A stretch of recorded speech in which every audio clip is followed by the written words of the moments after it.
I'm working on getting the Gingham Quilt started. I have it basted with pins, and I've got a combination of blue and pink gingham as the backing. And what I'm doing to start is I'm just going between all the rows and doing a stitch in the ditch, and then all the pins can come out, and then I can decide what I'm going to do within each of the triangles. I really wouldn't need to do anything. I could just leave it the way it is, but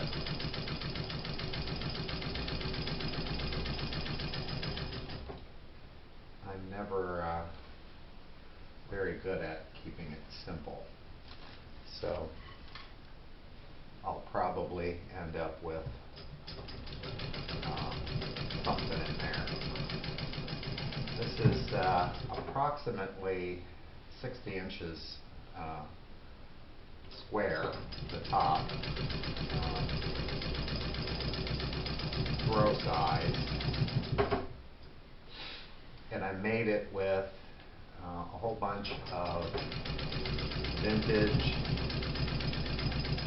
scraps of gingham that I got in various sizes, and what I ended up doing is I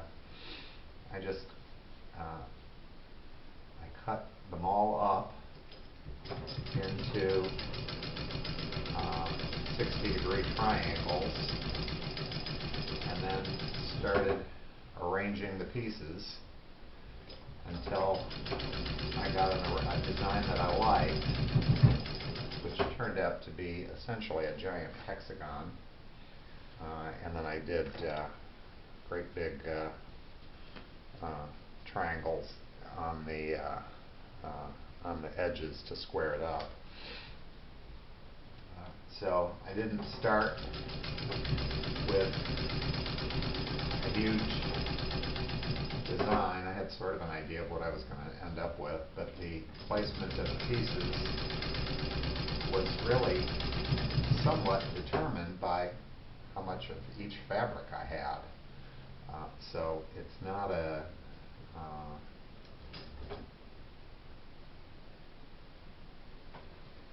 missed a spot. So anyway, you don't have to have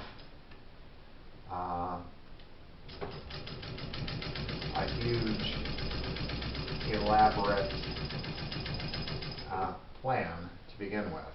You can improvise, and that's my favorite way to quilt, is to just sort of make it up as I go. I guess I'm not, everybody's got their own personal way of doing things. Mine is go with the flow and make it work.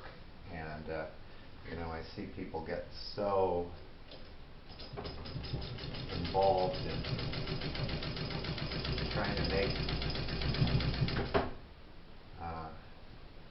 a plan and make the design perfect and make every single point match up. Well, my points match pretty good here, but they're not perfect here. It's a matter of, for me, just letting it be. Now, if you're trying to make an award-winning show quilt, you might not want to just call it good enough. But for me, good enough is good enough. One thing I wanted to mention, though, about this fabric, this vintage gingham, probably from about 1970 or so. Could be earlier. It's a cotton poly blend, and it is quite thin. It's a different texture fabric than your normal quilting weight cotton, and that makes it a little different to work with. It feels a little flimsy, and there may be some feeling that, oh, this is just not going to work because it doesn't feel like what I'm used to. You know, I wouldn't worry about it. It's going to hold up just fine. The one thing that I do find about it is that it tends to unravel a little easier. There's an extra little piece of thread from when I pieced it. It tends to unravel a little easier, as evidenced by these little threads that are still coming through the seams.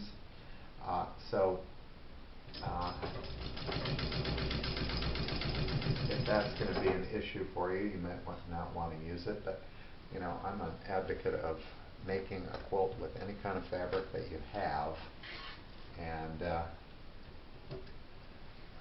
certainly that is what quilters did in the past. They used the materials that they had. Yeah, I got a broken thread. I knew that I was doing that. Darn it.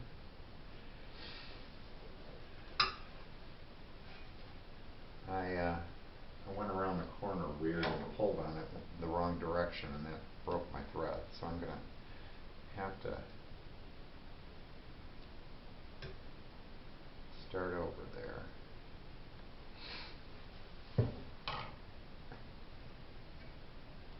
This is 40 weight cotton.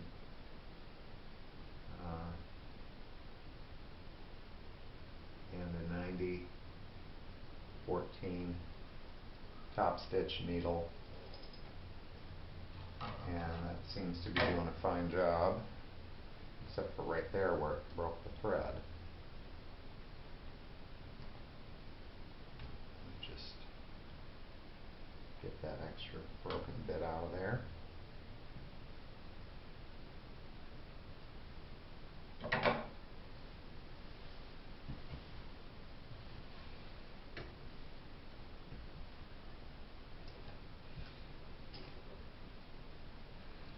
Bring up your bobbin thread.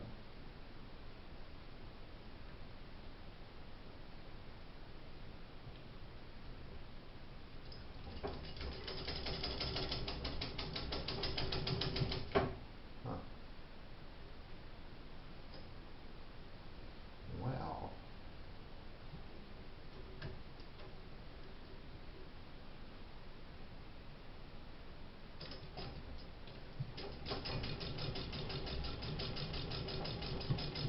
there we go.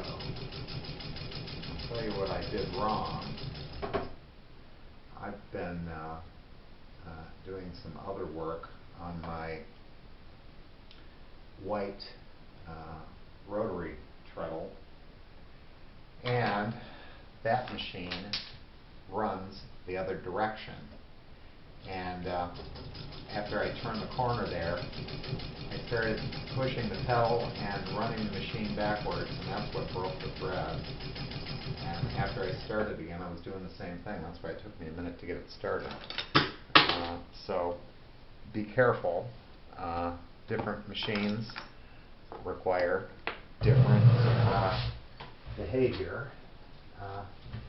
And I've got a great big pile of threads and things on the table next to me, and I keep bumping this quilt into it and knocking stuff on the floor. I really need to organize.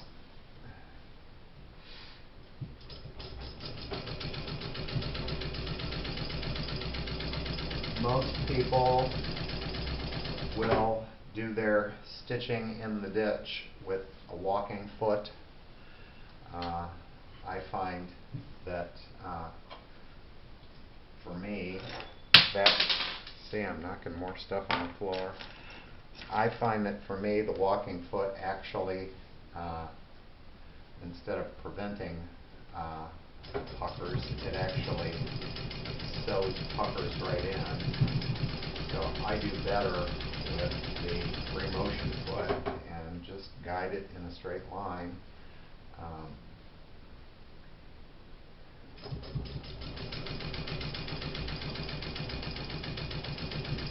I think part of the problem might be that my particular walking foot is kind of cheap. It's one of those no brand, mostly plastic things that just never seem to work that great for me. So that could be the issue.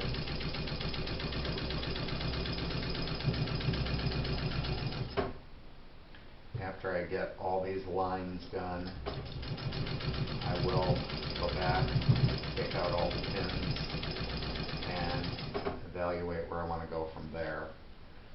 It may be something simple. It's a rather simple quilt, so really, probably, simple quilting would be the best. But as I said, I can never get too simple. I tend to feel like one of the things that makes a quilt hold up longer is when the fabric is really well secured. Even though the batting company will tell you the maximum amount of space that you can have between your stitching. That's for the batting to not shred apart, but what it doesn't take into account is the play in the fabric.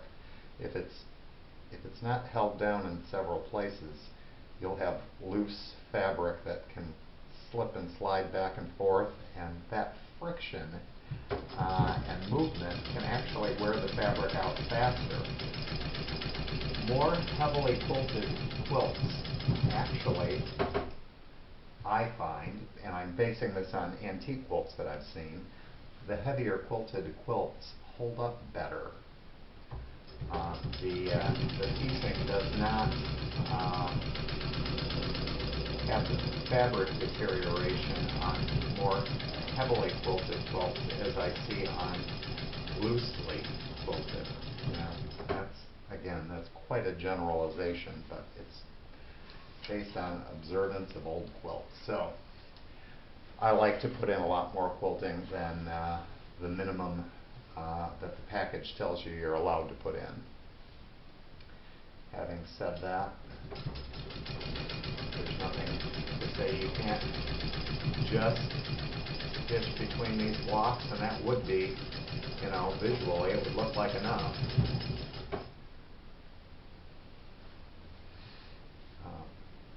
I put a pin in the center of each of the triangle pieces, so I'm not too worried about my top getting bunchy. So I'm not doing the traditional rolling of the quilt and working on it in strips.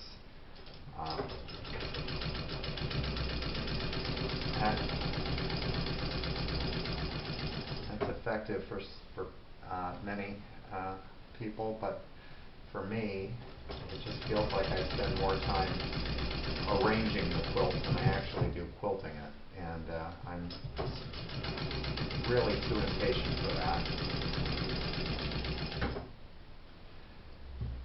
One of the other things that I was thinking about doing, and I'll see after I get the basic straight lines done here, is actually thinking about maybe combining the machine quilting with a little bit of hand quilting, and I might do some big stitch quilting with a pearl cotton thread in between the or in the triangles between the machine quilting.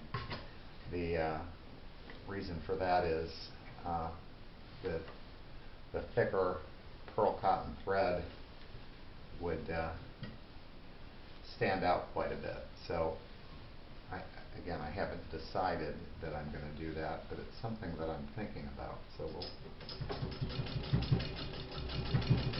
we'll see.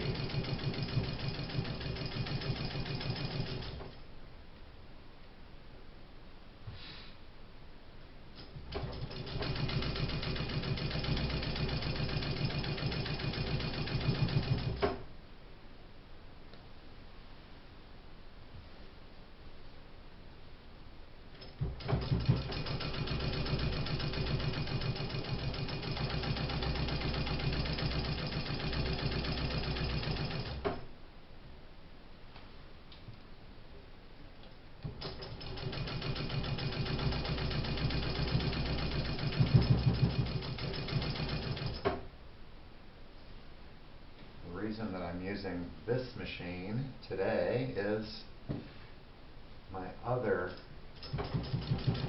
of my other machines is set up for free motion embroidery, and I've got a project going on that. I didn't want to change any of my settings.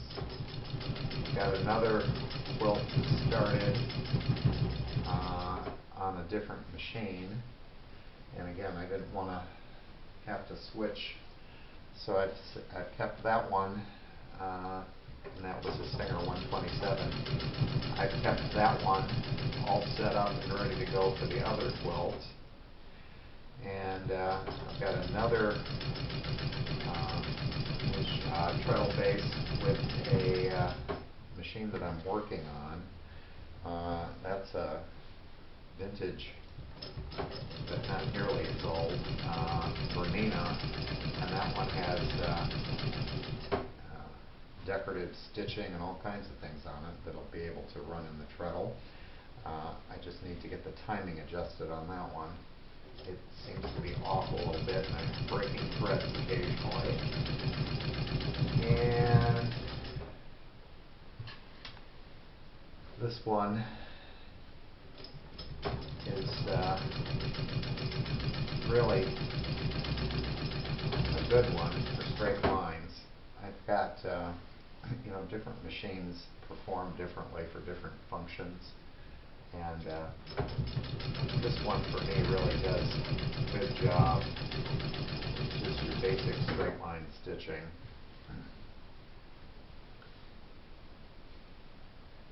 So that's how I picked this machine today. Obviously, if you're at home and have only one machine, you're going to use the one you have. But I have so many that part of my challenge every time I start a project is deciding which machine is going to do the best job for me. And it's kind of fun to have such a wide variety to choose from.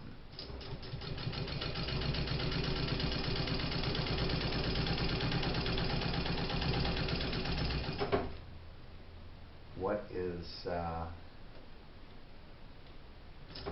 happening on this one, because I'm using the free motion foot, I am controlling the stitch length with my hands. How fast I push the fabric through is what's creating the stitch length. And I'm trying to make it real regular, but that never seems to happen real well when I've got a camera running for some reason. But this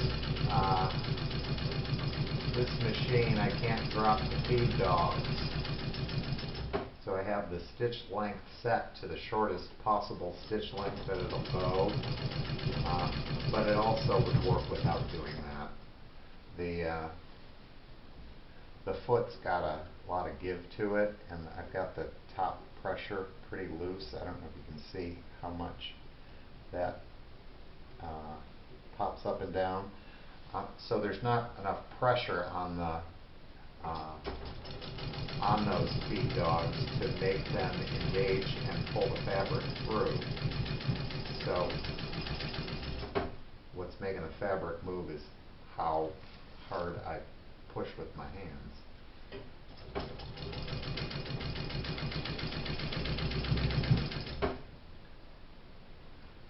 And while I probably should, I do not wear quilting gloves.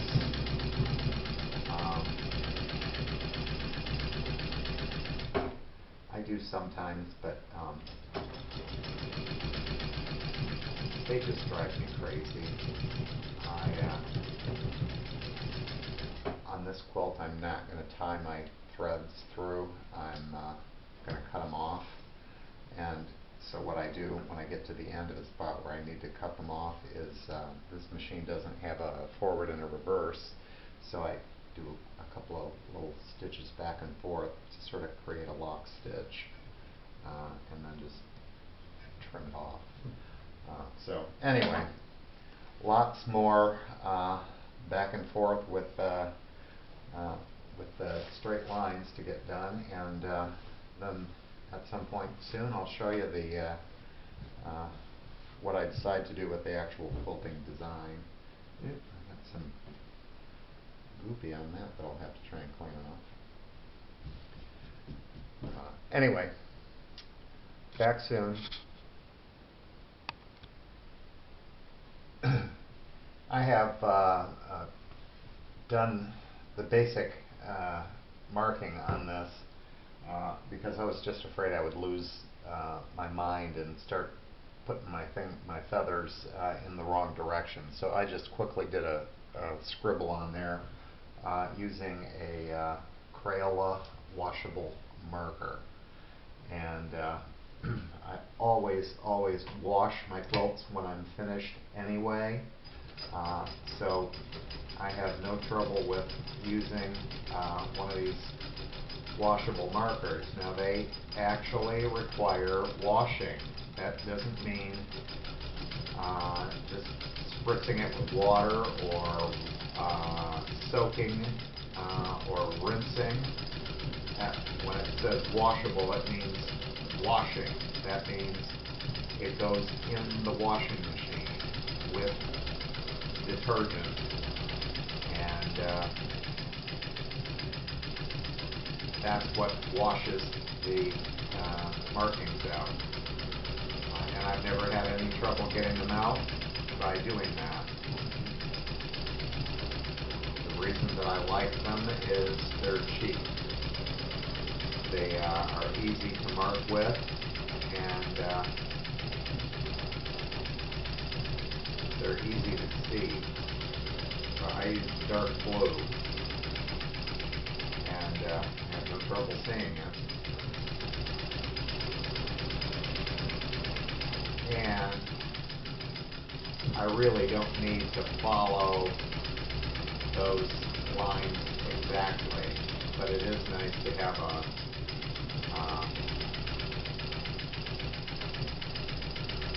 sort of a guide so that I can get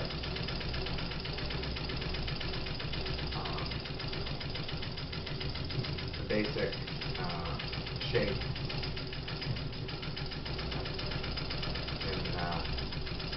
in mind before I start sewing it. Anyway, so it's just treadling away on this, and one of the reasons I picked a feather design is, frankly,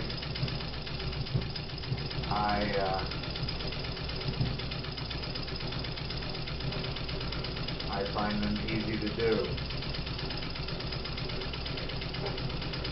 And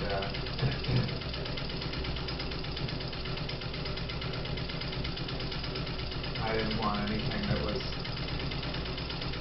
too horribly fussy, but using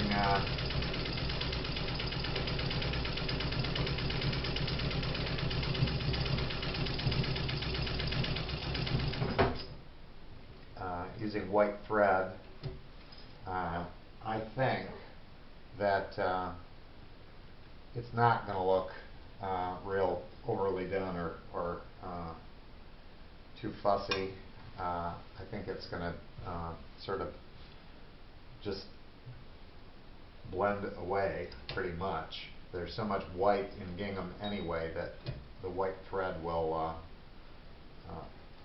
just sort of become sort of fade into the background, and the only thing that the quilting is really doing is creating some texture and holding the layers together. So I'm not worried that it's going to be too fussy or too busy. And one of the things when you do a quilt with a lot of triangles, at least for me, the two sides of any 60-degree triangle are cut on the bias. And as you work on the quilting and everything, the piecing, all of it, bias edges can stretch. And this quilt is made with vintage gingham, which is really quite thin. And as I'm going along, I am getting some slack in the fabric from all that bias, and so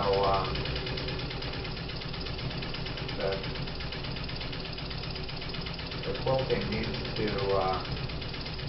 you need to be a little careful as you do it to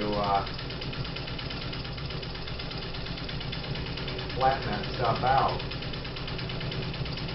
without creating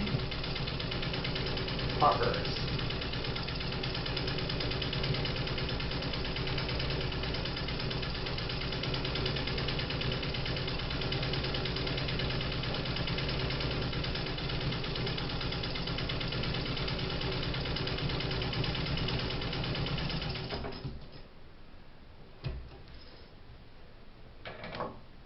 And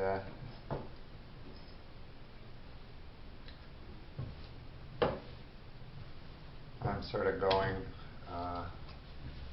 triangle at a time. Now these two I'll do at once, because once I finish one I'll make a line and connect into the other. That'll help me with extra stops and starts.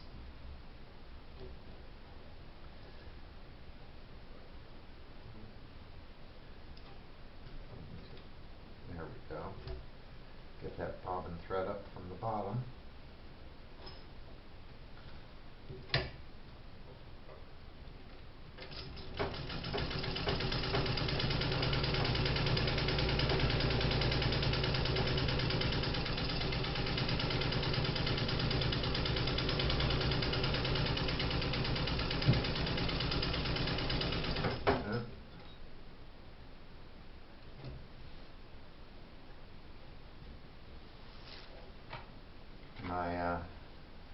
My bobbin thread broke. I'm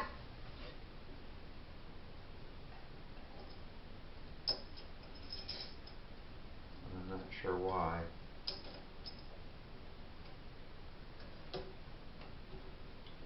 When that happens, sometimes it's just the thread. So I'm going to see if that was what it was by starting again and seeing if it'll just start up back to normal.